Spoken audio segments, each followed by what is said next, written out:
I have three residents, Mira, Bill, and, well, okay.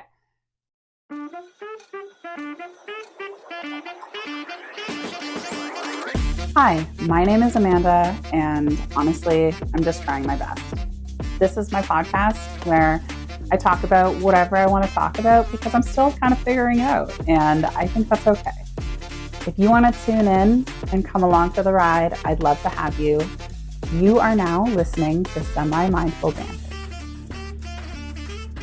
Hello there, welcome to Semi-Mindful Banter. My name is Amanda, and I had a farmer's tan at my grade 8 graduation, and it was super noticeable.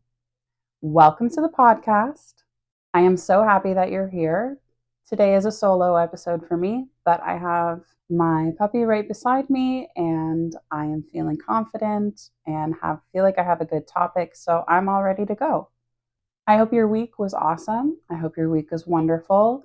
My week was, this week so far has been not very good. Today's Wednesday, but since last week's episode, it's been all right. I feel like the full moon really affected me because the last few days I've been really emotional, especially yesterday, and yesterday was the full moon. And now I do feel better today, probably because the full moon's kind of not as strong, right? Last week, you heard about how excited I was for Taylor Swift's new album, The Tortured Poets Department, because it was coming out just a few hours after I was recording the podcast. And I want to tell you that I absolutely loved the album. At midnight when the album came out, I started listening around 12:30 and listened to okay, that's the thing. I listened to the album, what I thought was just the album.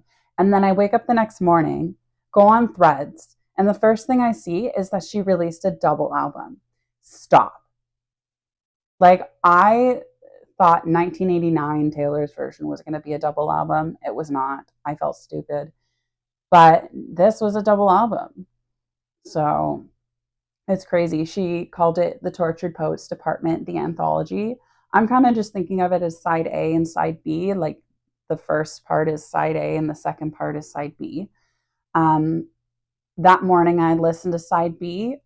I feel like side A is significantly better than side B. I'm not sure why. I feel like a lot of songs on side B are a lot slower and more ambiguous.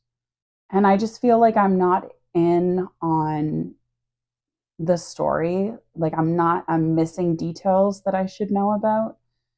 Like, who the fuck is Robin? If someone could tell me who Robin is, I'd love to know. And who's Cassandra? Who are these people? But side A was phenomenal, and I loved it. My favorites are Down Bad. I don't know why that song is just so good. I think everyone thought it was going to be really bad, but Down Bad is actually Down Bad really good. And then I Can Do It With a Broken Heart. I love that song. I love, love, love that song. It's so good. And the lyric video, like, if you haven't seen the lyric video, it's on YouTube. It's like actually got concert footage, and just the way they made it, it's like its own little music video. It's so touching. It makes me cry because she's a real tough kid, you know? What's another song I like? Those are my two standouts from side A. Fortnite is really good, but I feel like because it is the single, I'm going to get tired of it really quick. I really like the first line of it for some reason. I really like Guilty as Sin as well. For some reason, I'm really into that one. Really, I like most songs on side A. My partner Patrick hasn't heard side B yet, except for Thank You, Amy. But I think he said his favorite song on side A was The Smallest Man Who Ever Lived. He said it was because the disses were really good and she could be a battle rapper. So that is Patrick's opinion on Taylor Swift. I've been using this app called Habitica, and I've been using it to kind of get back on track with routines and organization and chores. You put in the stuff you have to do, and then when you check it off, you get points, which goes towards your level, and you level up like in a video game. So you actually have this little avatar that you can level up and get new weapons and new armor and have little mini boss battles. Even though it's an app that isn't a game, it still feels like a game. And I think that's why it works so well, because it's really gamified the whole chore experience. I've even created a little party where we kind of just, we don't really talk much, but I feel like everyone's there for each other and we fight bosses together and it's really fun. That app, like I said, is called Habitica, Habitica. I think you should check it out if you're having a hard time getting on top of your shit and if you think video games are cool, because that's me. It actually encourages you to do chores sometimes because you're like, oh, I want to get the points. I'm so close to like level whatever. I just got to level 10, so that means I get to pick my class. If you play video games, you know what I'm talking about. But basically, picking your class in a video game is picking who you want to be, the type of person you want to be, the type of fighter you want to be. I picked mage, which I think is like the magic one, right? Each class has different abilities, and mages in this little app are able to gain experience faster. And that's what I wanted, so that's what I picked. I also got asked to play test this game. It's called Critter Cove. It's really cute. I'm still getting the feel for it. It's on Steam. They do have controller support, and that's awesome because that means I can play it with the controller. I'm not very good at the WASD buttons and the mouse and keyboard. It's kind of like Animal Crossing with elements of Stardew Valley in an open world on a post-apocalyptic island. And all the other inhabitants are animals. So you just got to use your imagination there a little bit, just like Animal Crossing, where all the other inhabitants on the island are animals. This one is totally like open world, move your camera around and circle and everything. And you can even go underwater and see under there really easily without having to load another screen. I just got the playtest email yesterday, so I started playing it last night and it's been cute so far. Sometimes I have a hard time getting into games. It just depends on the kind of mood I'm in. The past few days, I've had a harder time getting into the games that I like because I'm just not in that good of a mood. So I'm going to try again a little later and see how I go in that game. If you're interested in hearing more about it, it's on Steam. It's called Critter Cove, and you can't buy it yet, but I think there's still a button there to apply to playtest. So that means you get to download it and play. And in exchange, you have to like, I don't think you have to, but they'd appreciate if you gave your feedback. And finally, before we go on to the episode, I just wanted to update you on my Animal Crossing island, of course. There's Tom Nook and then his twins. And then there's the museum curator. And then I have Mira the bunny. And then I have Bill the duck. And then I went to another island and I met this guy who looked like John Travolta meets Donkey Kong wearing a tracksuit. And his name's Al. And I asked him if he wanted to come live on my island because he said he was looking for somewhere to live. And I was like, come live on my island. And he's like, okay. So I don't know where he is. I think it takes a couple of days for him to come, but I'm so excited for him to show up. I've also been able to gather enough specimens in order to build the museum. So that is completely built. Everyone in my island has houses instead of having tents.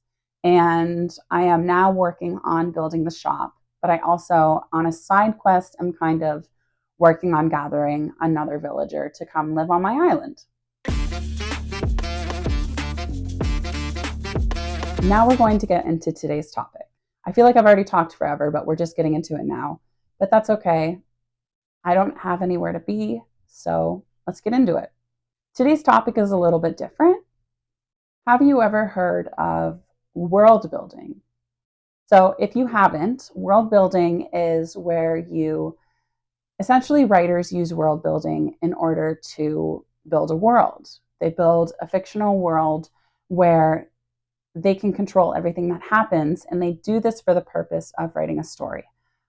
Sounds pretty easy and obvious, right? It's not easy because there's a lot of detail that goes into it. And it's actually not that obvious either because there's a lot, like I said, a lot of detail that goes into it. There's a lot of different things that you need to think about when you're building a world. Writers use it to write their stories. I'm talking about any kind of writer. I'm talking about book writers, TV show writers, movie writers. Movie writers, TV show writers, book writers, all these writers, they may pick our world to set their story in, but there may still be different aspects that don't apply. There may be certain customs that are accepted in this world. There may be certain rules. It really depends on what the writer wants to make the world about. Now, creating a world doesn't have to be just for a story. It can be for escapism. And I'm not talking about escaping into your own little world and just ignoring everything. I'm talking about embracing the idea of using a world like this as an escape from your everyday life when you feel overwhelmed and when you feel like you need some time to figure things out. So today will be a step-by-step process on how to create your own little world that you can escape into inside your head and not live there, but create a place where you feel safe so that if you need to escape, you can, because there's nothing wrong with a little escapism here and there. People use all sorts of things to escape. They use video games, they use TV and movies. Some people use drugs and alcohol. This is another way of escaping. I guess if you don't let your personal world overtake the real world, there's really nothing wrong with having a little place for you to hide out. Now, this is also a form of creative expression and an exercise in imagination. If you want to get some pen and paper or open up a blank note on your phone or on your laptop, pause this episode, take the time to do that now. I would also say that feel free to pause this episode while I'm talking. I'm going to give you some instructions. I'm not going to be able to give you the time to do it because obviously I can't sit here forever and wait, but feel free to pause the episode and take some time to think based on the prompts that I'm telling you. I really, really, really encourage you to write this down in some way. If you don't like to write, then open up a note on your phone or a document on your laptop. You know what I mean? Like, please just write this down. It'll help. I would also recommend having a pen and paper handy because later we're going to do a little exercise where you might need it. So you can type your notes on like a laptop or your phone, but have pen and paper handy for something else. Pause now to go do all that stuff and then come back and see me. Make sure you're in a comfortable and relaxing spot where you can totally let your imagination run wild and that where you won't be interrupted. If you need to pause to go do that, then go do that. I'm going to lead you through a really quick guided visualization now. It's not a meditation. It's not going to put you to sleep or anything like that. It's just a visualization so that we can get into your world. I want you to close your eyes. The first thing you're going to do once you close your eyes is you're just going to release the tension in your body. Everyone holds tension in their body. I'm doing it right now. Just with me on the count of 3, release all the tension in your body. 1, 2, release. Just release and feel your shoulders drop, your body drop, and just stop being so tense. I want you to take a deep breath in, and then you're going to hold it for 3 seconds and then exhale. Think you can do that for me? Just 1. On the count of 3, 1, 2.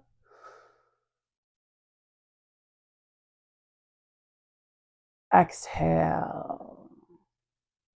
Okay, how is that? Do you feel good? Now we're going to do a few more breaths. I'm going to let you do them on your own and just breathing in and out. You don't have to hold your breath or anything like that this time. Just breathing in and out and feeling the air go through your lungs with your eyes closed, letting yourself kind of relax into a little atmosphere.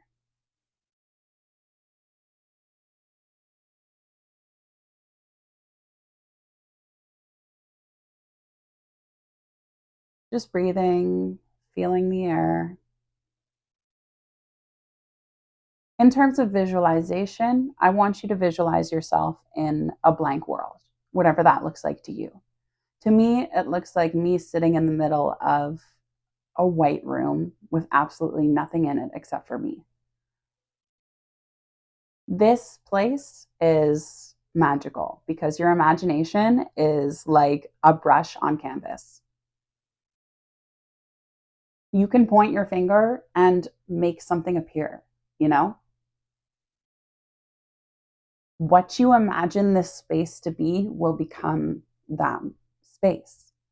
So don't be afraid to see your space come to life right in front of your eyes. Remember that anything is possible here, okay? Absolutely anything is possible. Whatever you want.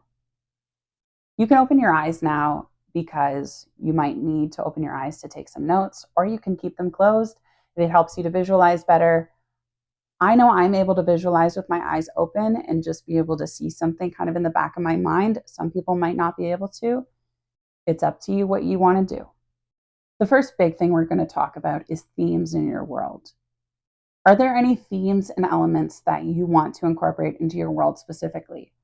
You might not know what I'm talking about here. I'm talking about things like fantastical landscapes. Like, is your world a fantasy world where magical creatures exist?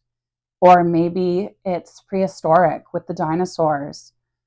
Maybe it's in the future and there's futuristic technology, stuff that we've never heard of. Take some time to think about these themes. It could even be post-apocalyptic. Your world could have time travel in it. And something that's really interesting to me is thinking about the power of AI in your world. How does AI work in your world, and how do you incorporate it into your life and the life of everyone else in this world?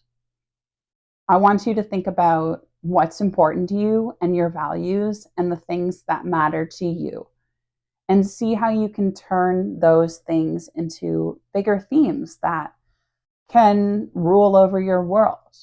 If you really like fantasy, I would wholeheartedly encourage you to have your world be a fantasy world with lush greenery and forests and fairies and elves and all that stuff if it makes you happy. Hell, even put in a dragon.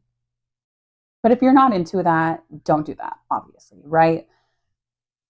If you think futuristic technology is really cool, then think of some technologies that you would love to incorporate into your world. Maybe in your world, they have some sort of technology where mental health problems can be dealt with a lot better. And there's actually a way to handle these mental health problems instead of just pushing them to the side. Remember that this is your world. So you can literally make it anything you want it to be. The themes can be whatever you want them to be. And if you don't really think your world needs to have any special themes, then don't have themes. Let's just move on.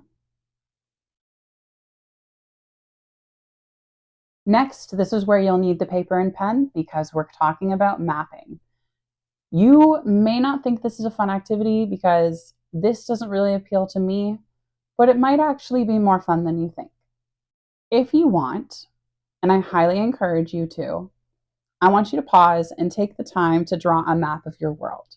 Literally just draw a shape on a piece of paper and start sectioning off different parts in order to identify geographical features that are important or landmarks or points of interest.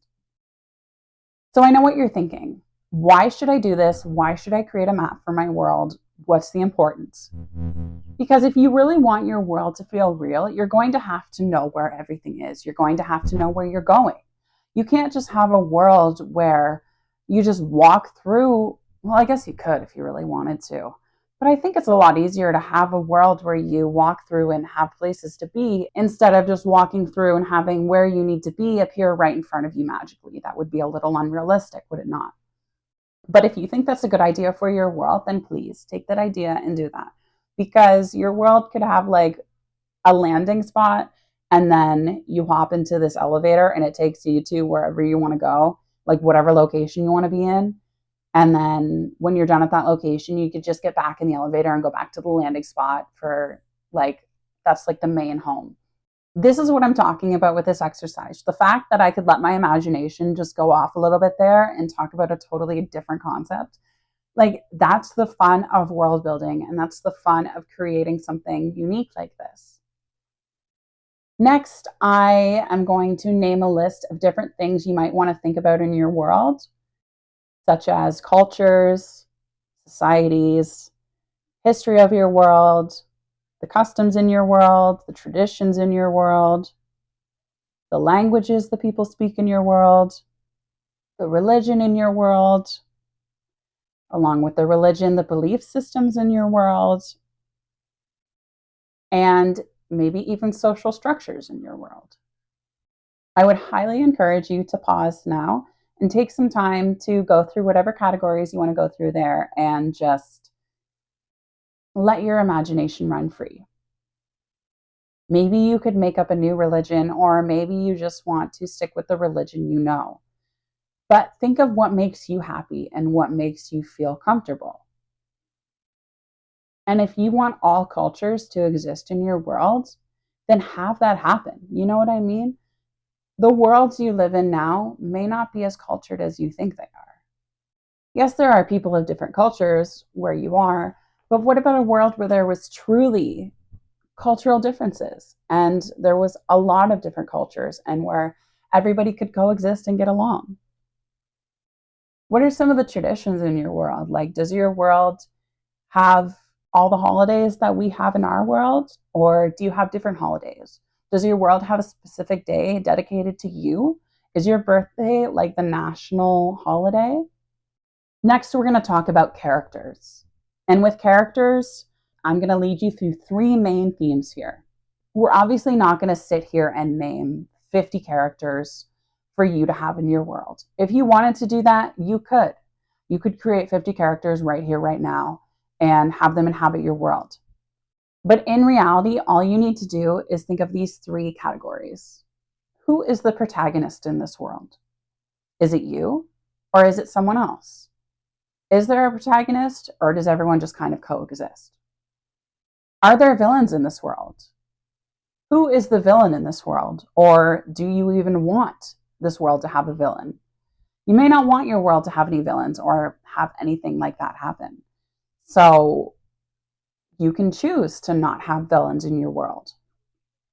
Or you can choose to have an old lady who lives up on a hill in this tower and who sits in her rocking chair every day by the window and just rocks back and forth and watches outside. And anytime she walks outside, it rains thunder and lightning because that's just what she does. You could have that. And then the final category here is supporting characters. The best way to create these is, instead of trying to think of characters and have them support you in some way, I want you to think about what you need support on and how these characters can support you, and then create a character based around that. So like in your world, if you need a best friend character, create your ideal best friend character, or maybe even incorporate your best friend from your real life. It's up to you. When you're creating these characters, think of the backstories that they have and the personalities that they have. Think of their motivations, and maybe even if you have a map, the locations of their home on the map. Where's their home located in comparison to yours? Where does everyone gather for celebrations? Where does everyone get their food, or does everyone here just magically never have to eat? I'd pause now and take some time to think about your characters. The final step is storytelling and thinking of stories and adventures that you could go on in your world. This is what brings your world to life. You may have this world you've created and think, okay, what now? I can't just escape into it, and what do I do while I'm there? If you want that, where you just have this world where you escape into and you just relax all the time, then please take that world and go and do that. But the thing that will bring your world to life is storytelling and being able to incorporate narratives that make it a little bit more fun. Maybe you do have a villain in your world and you are on a quest to fight that villain. Maybe you have a beach luau. It's something so simple, you know what I mean? When I was young and trying to fall asleep, I would try to imagine little scenarios from my future dream life. I don't know if anyone else ever did that, but I'd imagine scenarios where I'd have parties in my home and I'd have this really nice house with a pool and I'd be lounging by the pool. So it's like doing that, except it's in a world that you've totally created and you can expand and build it into whatever you want it to be. I encourage you to sit with your world and expand on it.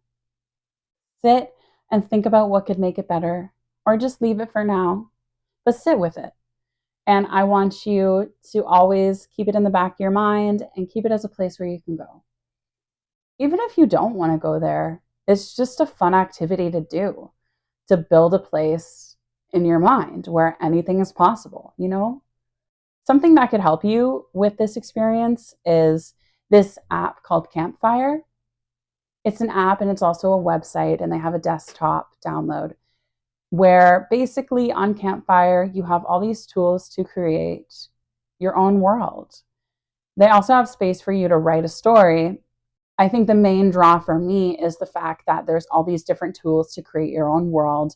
Like they have pages where you can click create a new character, and it gives you all these things you need to fill in about this character and really guides you through the experience, holding your hand the whole time. If you found this experience really cool, I would encourage going on the app Campfire and seeing what you can find. It's free to use. It has upgrades, but it's not like limited in its free version. I want you to embrace your creativity and explore this world.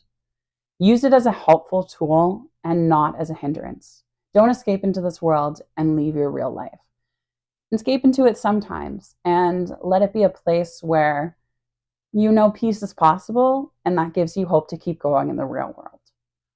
The goal of a fantasy world, I think, for me, would be to create a place where I can recharge my batteries so that I can make myself better in the real world to make my real life better than the fantasy life. Your imagination is limitless, and just remember, when you need to take a break from reality, you have this place.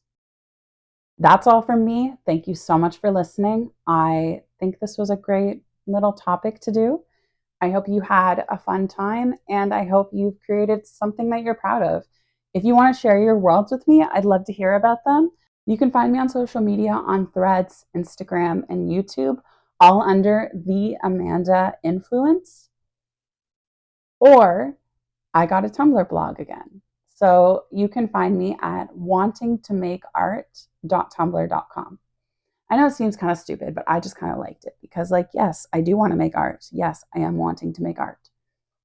Share your worlds with me. I'd love to hear what you've done. I'd love to hear the kind of worlds you built, or maybe even about a character that you've created. I think this experience could be really fun, and we could all just have our own little worlds and have a kiki. Again, thank you for listening. Have a wonderful rest of your week, and we'll see you next time. Bye. Thanks for listening to Semi-Mindful Banter. This podcast was created and produced by me, Amanda Doyle, and our theme music will be linked in the show notes. Again, thanks for watching, and we'll see you next time.